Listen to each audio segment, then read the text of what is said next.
ఈరోజు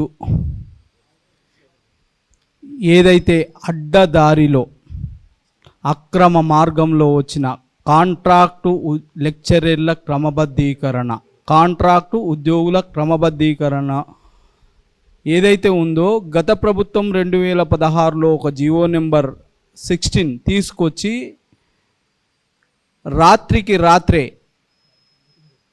back date వేసి, అంటే హైకోర్టు రాష్ట్ర హైకోర్టు స్టే ఉన్న రాత్రికి రాత్రి బ్యాక్ డేట్ వేసి ఉన్న పలంగా నేనేమంటున్నా, ఇలా ఒక రిక్రూట్మెంట్ ప్రొసీజర్ జరగాలంటే కనీసం ఏడాది పడుతుంది మన రాష్ట్ర ప్రభుత్వంలో. ఓవర్ నైట్లో 3500 మందికి నియామక పత్రాలు అందినాయి. ఎట్లా అందినాయి అనేది చెప్పాలి, గత ప్రభుత్వం చెప్పాలి. ప్రస్తుతం ఉన్న ప్రభుత్వం ఎట్లా వాళ్ళని కంటిన్యూషన్ చేస్తుందో చెప్పాలి. మేము ఇవాళ ఏం సంతోషపడ్డామంటే 10 ఏళ్ల పరిపాలన, అరాచక పరిపాలనను మార్చి ప్రజాప్రభుత్వాన్ని తెచ్చినామని మేము సంతోషపడ్డాం. ఈ ప్రజాప్రభుత్వం ఏదైతే ఈ ప్రజాప్రభుత్వం అనుకుంటున్నామో, ఈ ప్రజాప్రభుత్వం మాకు ప్రజలకు దగ్గర ఉంది అనుకునే సందర్భం ఈ 2 ఏళ్ళుగా ఎక్కడ కనిపించలే. ఏమనిపిస్తుందంటే ఇది పనికిరాని ప్రభుత్వం అనిపిస్తుంది మాకు. ఎప్పుడో రిప్రజెంటేషన్స్ ఇస్తే ఇప్పటి వరకు ఆ రిప్రజెంటేషన్ మీద ఒక్క చర్య కూడా లేదు. 2 ఏళ్ళు గడుస్తున్నా ఒక్క చర్య లేదు. 3500 మంది అడ్డదారిలో వచ్చిందని రిప్రజెంటేషన్ ఇచ్చినాం, విత్ ప్రూఫ్స్ ఇచ్చినాం. సంవత్సరం కింద ఈ అంశం మీద రాష్ట్ర ప్రభుత్వం స్టేట్ ఇంటెలిజెన్స్ని పురమాయించి మా దగ్గరికి వెళ్ళి సమాచారం తీసుకొని దగ్గర పెట్టుకున్నది. మరి ఎందుకు దగ్గర పెట్టుకుందో, ఏమిడికి దగ్గర పెట్టుకుందో, మళ్ళా వాళ్ళ నుంచి ఏం లబ్ధి పొందాలనుకున్నదో మాకైతే అర్థమవుతలేదు. ఇక రాష్ట్రంలో విద్యా వ్యవస్థ ఉంది అంటే విద్యా వ్యవస్థ లేదు, విద్యా అవస్థ ఉంది, వ్యవస్థ లేదు. ఇలా విద్యాశాఖకు మంత్రి ఉండా, విద్యాశాఖ మంత్రి అవిద్యాశాఖ మంత్రి మాకైతే అర్థమవుతలేదు. మేము కొట్లాడేది ఇలా ప్రభుత్వాన్ని విమర్శించడానికి కాదు. ఇలా ప్రభుత్వంలో జరిగిన ఏవైతే తప్పుడు నిర్ణయాలు ఉన్నాయో వాటిని పునఃసమీక్షించమని, మంచి నిర్ణయాలు తీసుకోమని మేము ఈ వేదికగా మిమ్మల్ని విమర్శిస్తున్నామే తప్ప ప్రభుత్వం మీద ఏదో అక్కసుతోటి రాజకీయ పార్టీ లేక మేము విమర్శిస్తలేము. మా టోటల్ మోటో వచ్చేసి విద్యా వ్యవస్థ మంచిగా ఉండాలి, పారదర్శకమైన నాణ్యమైన విద్య అందాలని మేమేమంటున్నాం. ఇలా రాష్ట్ర ప్రభుత్వానికి ఒక రిప్రజెంటేషన్ ఇచ్చినాం. రాష్ట్ర ప్రభుత్వానికి సిఐడికి ఒక రిప్రజెంటేషన్ ఇచ్చినాం. మేము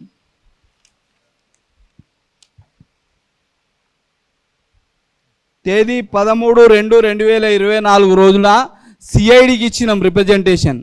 సిఐడి వాళ్ళు ఏం చేసిండ్రు, ఇది ఇంటర్మీడియట్ ఎడ్యుకేషన్ కమిషనర్కి ఒక లెటర్ పెట్టిండ్రు. ఒక 13 మంది తప్పుడు సర్టిఫికెట్ల మీద వచ్చిండ్రు. వీళ్ళకి కనీస విద్యార్హతలు లేవు. వీళ్ళు వాళ్ళ ఏజ్ని దిద్దుకున్నారు, వాళ్ళ ఏజ్ని దిద్దుకున్నారు. వాళ్ళ సర్టిఫికెట్లు ఏదైతే జిరాక్స్ సెంటర్లలో తెచ్చిండ్రు, అదర్ స్టేట్ యూనివర్సిటీలలో చదువుకొని వచ్చిండ్రు అని ఒక రిప్రజెంటేషన్ ఇస్తే వాళ్ళు కమిషనర్ గారికి రికమెండేషన్ చేస్తే ఇప్పటి వరకు దీని మీద నిర్ణయం లేదు. ఇప్పటి వరకు మరి ఈ మాటలు మేము మాట్లాడకపోతే ఏం మాట్లాడాలి అనేది ఈ రాష్ట్ర ప్రభుత్వానికి మేము విజ్ఞప్తి చేస్తున్నాము. ఇదే రిప్రజెంటేషన్ మీద మీరు తీసుకున్న చర్యలేంది అని ఆర్టీఐ యాక్ట్ కింద అడిగిన, ఎప్పుడు 4/12/2024 రోజున అడిగిన, అప్పీల్ కూడా పెట్టిన. నేను అప్పీల్ కూడా సమాధానం ఇవ్వలే. అంటే ఇంటర్మీడియట్ విద్యా వ్యవస్థలో ఎంత అవినీతి ఉందో మనం అర్థం చేసుకోవచ్చు దీని ద్వారా. మేమేమంటున్నాము, సుప్రీంకోర్టులో ఒక ఇష్యూ పెండింగ్ ఉంది, స్టేటస్ కో ఉంది. సుప్రీంకోర్టు పెద్దదా హైకోర్టు పెద్దదా ఈ దేశంలో అంటే సుప్రీంకోర్టు పెద్దది అని చెప్తారు. సుప్రీంకోర్టు ఇచ్చే ఆర్డర్లే ఈ దేశంలో ఎవరైనా శిరసావహించాలి. నేను అదే చెప్తున్నా. ఇలా ఏదైతే కాంట్రాక్టు ఉద్యోగుల క్రమబద్ధీకరణ మీద జీవో నెంబర్ 16ని కొట్టివేస్తూ రాష్ట్ర ప్రభుత్వము ఒక ఆర్డర్ జారీ చేసింది. రాష్ట్ర హైకోర్టు ఒక ఆర్డర్ జారీ చేసింది. ఆర్డర్ జారీ చేస్తూ ఇప్పటి వరకు రెగ్యులరైజ్ అయిన 5050 మందిని అట్లనే ఉంచండి, అంటే వాళ్ళని రెగ్యులరైజేషన్ చేసి శాశ్వత ఉద్యోగులుగా ఉంచమన్నదా లేకపోతే కాంట్రాక్టు ఉద్యోగులుగా ఉంచమన్నదా ఏం చెప్పకుండానే ఒక ఆర్డర్ పాస్ చేసింది. దాని మీద మేము సుప్రీంకోర్టుకి వెళ్ళినాం. 8250 ఆఫ్ 2025లో మేము సుప్రీంకోర్టుకు పోతే సుప్రీంకోర్టు ఒక స్టేటస్కో ఇచ్చింది. స్టేటస్కో పెండింగ్లో ఉండగా ఇంటర్మీడియట్ ఎడ్యుకేషన్ ఏం చేసింది, వాళ్ళకు సంబంధించి ఎవరైతే కాంట్రాక్టు లెక్చరర్లకు సంబంధించిన ఫస్ట్ ఇంక్రిమెంట్ కానీ సెకండ్ ఇంక్రిమెంట్ కానీ వాళ్ళ సర్టిఫికేట్లకు సంబంధించి కానీ ఇగో ఉత్తర్వులు జారీ చేసింది. స్టేటస్కో ఉండగా స్టేటస్కో మెయింటైన్ చేయాల్సింది పోయి ఇలా ఇంటర్మీడియట్ కమిషనర్కి వాళ్ళ మీద ఉన్న ప్రేమేందో మాకు అర్థం కాలే, కానీ ఇలా ఆర్డర్లు పాస్ చేస్తూ సెకండ్ ఇంక్రిమెంట్ ఇస్తూ సిద్దిపేట కళాశాల ఒక కళాశాల ఇస్తూ ఆ ఉత్తర్వులు జారీ చేసింది. ఇది మరి కంటెంప్ట్ అవుతుందా కాదా అనేది విద్యాశాఖ చెప్పాలి. విద్యాశాఖకు అనుబంధంగా ఉన్న ఎవరైతే జీపీలు కానీ వాళ్ళ అడ్వకేట్లు కానీ చెప్పాలి. ఇట్లాంటిది ఏం లేదు. ఇదే ఇష్యూకు సంబంధించి టెక్నికల్ ఎడ్యుకేషన్ అనేది సుప్రీంకోర్టుకి వెళ్ళింది. ఎందుకు వెళ్ళింది అంటే ఇదే రెగ్యులరైజేషన్ అయిన దానిలో 5 అదర్ స్టేట్ యూనివర్సిటీ నుంచి సర్టిఫికెట్లు కొనుక్కొని వచ్చిండ్రు, స్టడీ సెంటర్లలో తీసుకొచ్చిండ్రు సర్టిఫికెట్లు అని వాళ్ళని ఆపితే 5 హైకోర్టుకి వెళ్తే హైకోర్టు రెగ్యులరైజ్ చేయమని చెప్తే ఇదే టెక్నికల్ ఎడ్యుకేషన్ సుప్రీంకోర్టుకి వెళ్ళింది. సుప్రీంకోర్టు డైరీ నెంబర్ 7383 ఆఫ్ 2025 రోజున కేసు ఫైల్ చేసింది. టెక్నికల్ ఎడ్యుకేషన్ కేసు ఫైల్ చేస్తే దానికి మరి దీనికి మూలాధారమైన కారణభూతం ఏంది అని అడిగితే ఇంటర్మీడియట్ ఎడ్యుకేషన్లో ఇదే అంటే ఎడ్యుకేషన్ డిపార్ట్మెంట్లో ఒక విభాగంలో ఇంటర్మీడియట్ ఎడ్యుకేషన్లో ఇంతమందిని రెగ్యులరైజ్ చేసిండ్రు, 368 మందిని అదర్ స్టేట్ యూనివర్సిటీలలో నుంచి వచ్చిన వాళ్ళని రెగ్యులరైజ్ చేసిండ్రు, మమ్మల్ని కూడా రెగ్యులరైజ్ చేయాలి అనే ఉద్దేశం కొద్దీ వాళ్ళని హైకోర్టును ఆశ్రయించిండ్రు. హైకోర్టు ఈ ఆర్డర్ పాస్ చేసింది. ఇది తప్పు. Yashpal versus state of Chhattisgarh అనే కేసులో అదర్ స్టేట్ యూనివర్సిటీలో చదివిన డిస్టెన్స్ ఎడ్యుకేషన్లు కానీ స్టడీ సెంటర్లో చదివిన డిస్టెన్స్ ఏవైతే స్టడీ సర్టిఫికెట్లు కానీ ఏవి చెల్లవి అని ఉత్తర్వులు పాస్ చేసింది. కాబట్టి వీళ్ళ నియామకాలు రద్దు చేయమని అడిగింది. మరి పక్క డిపార్ట్మెంట్లో ఉన్న ఇంటర్మీడియట్ ఎడ్యుకేషన్లో ఎంతమందిని రెగ్యులరైజ్ చేసిండ్రో డాటా ఇవ్వమంటే వాళ్ళకు ఒక కౌంటర్ వేసిండ్రు. కౌంటర్ వేస్తూ అదర్ స్టేట్ యూనివర్సిటీలలో చదివిన వాళ్ళు 131 మంది అక్కడ పోయి చదివచ్చిండ్రు, 67 మంది స్టడీ సెంటర్లో తెలంగాణ రాష్ట్రంలో ఉన్న స్టడీ సెంటర్లలో చదివినరు అనని వీళ్ళు తప్పుడు నియామకాలని ఇదే గవర్నమెంట్ కౌంటర్ వేసింది, ఇదే విద్యాశాఖ కౌంటర్ వేసింది. మరి ఇట్లాంటి తప్పుడు సర్టిఫికెట్లతోటి నియామకాలు పొందిన వాళ్ళని కొనసాగించుకుంటూ జీతాలు ఇస్తూ విద్యా వ్యవస్థని నాశనం చేద్దామా? ఇలాంటి వాళ్ళని తొలగించి ఈ రెగ్యులరైజేషన్ ప్రాసెస్ని రద్దు చేస్తూ విద్యా వ్యవస్థను కాపాడుదామా? అందుకనే నేను ఈరోజు ఏమన్నా అంటే విద్యాశాఖకు మంత్రి లేక ముఖ్యమంత్రి 4-5 శాఖలను నిర్వహించడం వల్ల విద్యాశాఖని పూర్తిగా సంపూర్ణంగా చూడలేకపోతుండు. కాబట్టే ఇలా అది అవిద్యాశాఖ అయింది. కాబట్టి ఈ విద్యాశాఖలో జరిగిన అవినీతి అక్రమాలు గత ప్రభుత్వంలో జరిగినాయి, మీ ప్రభుత్వంలో జరగలే. గత ప్రభుత్వంలో జరిగిన ఈ నియామక ప్రక్రియను పునఃసమీక్షించడానికి మీకున్న నొప్పేంది అని అడుగుతున్నా. నేను అడుగుతున్నా, ఇలా ముఖ్యమంత్రి గారు రాజస్థాన్ ఐఏఎస్సి ఈ యూనివర్సిటీ లేదు, దీన్ని సుప్రీంకోర్టు రద్దు చేసింది, వీడు కొనసాగుతుండు. ఏం విద్యా బోధన చేస్తాడు ఈ టీచరు? నువ్వు చెప్పు ఒకసారి. ఈ లెక్చరరు ఏం విద్యా బోధన చేస్తాడు? ఇది ఎక్కడా ప్రింట్ చేసుకొచ్చిండో కనీసం పునఃసమీక్షించాల్సిన అవసరం లేదా? నేను అడుగుతున్నా, ఇలా సాహిత్య సమ్మేళనని ఇంకో యూనివర్సిటీ, ఈ యూనివర్సిటీ కూడా అది కూడా మదర్ స్టేటు, ఈ యూనివర్సిటీ కూడా పర్మిషన్ లేదని సుప్రీంకోర్టు రద్దు చేసింది. అయినా దాన్ని కొనసాగిస్తుండ్రు. డీమ్డ్ యూనివర్సిటీ ఏంటంటే ఏ రాష్ట్రంలో డీమ్డ్ యూనివర్సిటీ చేస్తే ఆ రాష్ట్రంలోనే పనిచేయాలి. ఒకటి. రెండు, విత్ ఇన్ ద క్యాంపస్లోనే వాళ్ళు కోర్సులను ఇచ్చుకోవాలి. డిస్టెన్స్ కోర్సులు ఇచ్చే అర్హత లేదు ఈ డీమ్డ్ యూనివర్సిటీకి.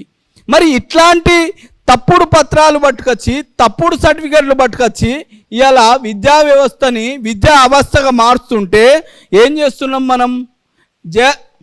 జనార్దన్ రాయ్ నగర్ రాజస్థాన్ యూనివర్సిటీ, ఈ యూనివర్సిటీ కూడా పర్మిషన్ లేదు అని సుప్రీంకోర్టు తీర్పు. నేను చెప్పిన మాటలు కావు, సుప్రీంకోర్టు చెప్పిన మాటలు నేను చెప్తున్నా. ఇట్లాంటి వాళ్ళని మనం కొనసాగిస్తే, ఇగో ద్రావిడ యూనివర్సిటీలో ఒకతని మీద కంప్లైంట్ ఇస్తే తీసేసిండ్రు. మరి ఈయనని తీసేసినట్టు మిగతా వాళ్ళని ఎందుకు తీసేయరు అని అడుగుతున్నాను నేను. ఇవాళ వీళ్ళకి ఎందుకు ముందు వరుసలో మీరు కూకుండా పెడుతుండ్రు అనేది మేము ఇవాళ నోటిఫికేషన్, ఒక్కొక్క నోటిఫికేషన్, ఇలా జూనియర్ లెక్చరర్ నోటిఫికేషన్ 14 ఏళ్ళ తర్వాత వచ్చింది. 14 ఏళ్ళ తర్వాత వచ్చింది. డిగ్రీ కాలేజ్ లెక్చరర్ 14 నుంచి 16 ఏళ్ళు అవుతుంది. 2022లో నోటిఫికేషన్ ఇస్తే ఇప్పటి వరకు అప్లికేషన్ విలువలే ఇవ్వాల. మీరిచ్చే 44 ఏళ్ళ వయసు సరిపోదని చెప్తున్నా నేను ఇవాళ ఈ ప్రభుత్వానికి. అడగకుండానే ఉద్యోగుల వయసు పెంచినప్పుడు, అడగకుండానే నిరుద్యోగులకి ఏదైతే ఉద్యోగ వయో పరిమితి పెంచమని మేము అడగాలా మిమ్మల్ని? ఒక్కొక్క నోటిఫికేషన్కి మధ్యలో 5 ఏళ్ళు, 6 ఏళ్ళు, 4 ఏళ్ళు గ్యాప్ ఉంటే నిరుద్యోగులు ఎట్లా చదువుకుంటారు, ఎట్లా కాంపిటేటివ్ ఎగ్జామ్స్కి ప్రిపేర్ అవుతారు అనేది ఇలా ప్రభుత్వాలు గమనించాలి. అది కాదని ఇలా అవుట్సోర్సింగు, కాంట్రాక్టు, గెస్ట్ ఫ్యాకల్టీ, ఇంక ఇతరత్ర నియామక ప్రక్రియ ఏదైనా అది దొడ్డిదారి ప్రక్రియనే అవుతుంది తప్ప అది డైరెక్ట్ రిక్రూట్మెంట్ అయితే లేదు.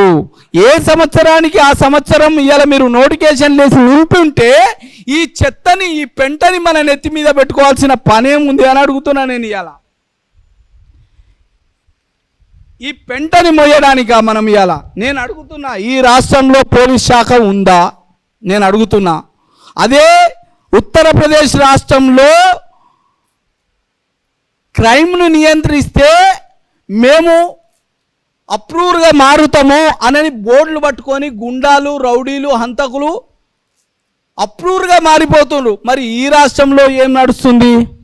ఈ రాష్ట్రంలో ఇంతమంది ఆర్థిక నేరగాళ్ళు, వీళ్ళంతా ఆర్థిక నేరగాళ్ళు.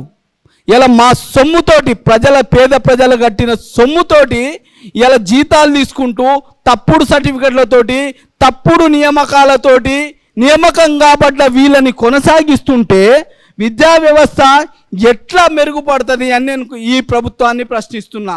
నేను అడుగుతున్నా, ఈడ పోలీస్ వ్యవస్థ లేదు అనడానికి ఇలా 13/2/2024లో ఇస్తే వీళ్ళ మీద ఎంక్వైరీ చేయమని మేము చెప్తే ఇప్పటి వరకు చేయలేదు. వీళ్ళ మీద ఎంక్వైరీ అంటే ఇలా అవినీతి పరులకు ఇలా మనం రెడ్ కార్పెట్ వేస్తున్నాం కదా,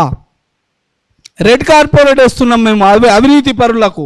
సో కాబట్టి నేనేమంటున్నా, మీరు ఇవాళ విద్యాశాఖ వ్యవస్థ ముఖ్యమంత్రి గారి చేతిలోనే ఉంటే నాణ్యమైన నిర్బంధ ఉచిత విద్య రావాలంటే ఇవాళ ప్రభుత్వ వ్యవస్థ బాగుండాలి తప్ప ఇలా ప్రైవేటు వ్యవస్థలు బాగుండాయి. గౌరవ ముఖ్యమంత్రి గారికి నేను ఒకటే విజ్ఞప్తి చేస్తున్నా, ఇవాళ మీరు ఈ దేశంలో, ఈ రాష్ట్రంలో కావాల్సింది విద్యా వైద్యం ఉచితం కావాలని అడుగుతున్నాం. వేరే అవసరాలు మాకు లేవు, వేరే ఉద్దీపన పథకాలు మాకొద్దు, మాకు ఉచితాలే వద్దు అని 1కి 2 సార్లు చెప్తున్నాం. మేమేమంటున్నాం, ఇవాళ ముఖ్యమంత్రి గారు ఇలా ప్రైవేటు స్కూళ్ళని ఓపెనింగ్ చేయడానికి కాదు నువ్వు పోవాల్సింది. ఇలా ప్రభుత్వ పాఠశాలని, కళాశాలని, ఏవైతే ఇంజనీరింగ్ కళాశాలను ఓపెనింగ్లో పోవాలి. ఇలా ప్రభుత్వ వైద్యశాలల వైద్యం కోసం బొమ్మని ప్రోత్సహించాలి, ప్రభుత్వ వైద్యశాలలను సందర్శించాలి. కానీ ఇవాళ పని కట్టుకొని ప్రైవేటు ఆసుపత్రులను ఓపెన్ చేయడానికి పోతుండంటేనే ఇవాళ ప్రభుత్వానికి ఎంత చిత్తశుద్ధి ఉందో విద్య మీద వైద్యం మీద మనం అర్థం చేసుకోవాలి. ఇప్పటికైనా మేము ఈ ప్రభుత్వానికి 2.5 ఏళ్ళ కాలాన్ని ఇచ్చినాం, సమయాన్ని ఇచ్చినాం. ఇకనైనా మీ లోపల మార్పు వస్తే మంచిది. మార్పు రాకపోతే గత ప్రభుత్వం మీద 10 ఏళ్ళు చేసిన పోరాటం ఎట్లుంటుందో అట్లా చేయాల్సి వస్తుంటుంది. ఇవాళ తెలంగాణ ఉద్యమంలో నీళ్లు, నిధులు, నియామకాలు అని మా ప్రాణాలను తీసుకున్నాం. ఇవాళ మేము కేసులను పెట్టుకున్నాం. మేము తెలంగాణ ఆత్మగౌరవానికి ప్రతీక కావాలని ఇవాళ మా త్యాగాలుగా మేము త్యాగాలకు గుర్తుగా మిగిలిపోయినాం. ఇలా మీరు అట్లనే చేస్తే మేము ఊకుండడానికి సిద్ధంగా లేము. ఇలా మా జీవితాలు పోయినాయి, భవిష్యత్ తరాలు నాశనం అవుతాయంటే బరిగీసి మళ్ళీ ఒకసారి కొట్లాడడానికి మేము సిద్ధంగా ఉన్నాం. ఇలా మా మా మా చిది మంటలు పేర్చినా పర్వాలేదు ఇలా ప్రభుత్వాలు. అయినా మేము ప్రజల కోసం పోరాడడానికి కోసం, వ్యవస్థలను కాపాడడం కోసం ఖచ్చితంగా మేము ప్రజల వెంట ఉంటాం. మేము మడమ తిప్పం. ఇలా మీకు చివరిగా ఇంకొక అంశం చెప్తున్నా నేను. సెంటర్ ఫర్ బెటర్ గవర్నెన్స్ అనేది టెక్నికల్ ఎడ్యుకేషన్ వేసిన కేసులో ఇంప్లీడ్ పిటిషనర్గా ఇంప్లీడ్ అయ్యి ఒక రిప్రజెంటేషన్ ఇచ్చిన. అయ్యా, సుప్రీంకోర్టులో ఒక కేసు ఉంది, సుప్రీంకోర్టులో టెక్నికల్ ఎడ్యుకేషన్ వేసిన 2వ కేసు ఉంది, మీరు వీళ్ళకి ఇంక్రిమెంట్లు మీరు ఇవ్వద్దు, అయినా ప్రొబేషన్ డిక్లరేషన్ గాంధీ 2వ ఇంక్రిమెంట్ ఇవ్వకూడదు అని ఇలా మనం చేసుకున్న చట్టాలు, సర్వీస్ రూల్స్ చెప్తుంటే దొడ్డిదారిన మరి మీరు ఎట్లా ఇవ్వడానికి ముందుకెళ్తుండ్రు, మీరు ఇవ్వకూడదు అని ఒక రిప్రజెంటేషన్ ఇస్తే మా రిప్రజెంటేషన్స్ బేస్డ్ చేసుకొని ఇదే టెక్నికల్ ఎడ్యుకేషన్లో ఏదైతే దేవసేన గారు ఉన్నారో మేము ఎట్టి పరిస్థితుల్లో సుప్రీంకోర్టులో కేసు క్లియర్గా అంది ఇయ్యము అనని టెక్నికల్ ఎడ్యుకేషన్ నుంచి దేవసేన అనే డైరెక్టర్, కమిషనర్ ఇలా సర్క్యులర్ పాస్ చేస్తుంది. అదే ఇంటర్మీడియట్ ఎడ్యుకేషన్ పక్కనున్న డిపార్ట్మెంట్ మాత్రం మేము ఇంక్రిమెంట్ ఇస్తాం, మేము వాళ్ళ సర్టిఫికెట్లు వెరిఫికేషన్ చేస్తాం, మేము సుప్రీంకోర్టు మాకెంత ఎంట్రికతో సమానమని ఇవాళ సవాలు ఇసురుతుండ్రు.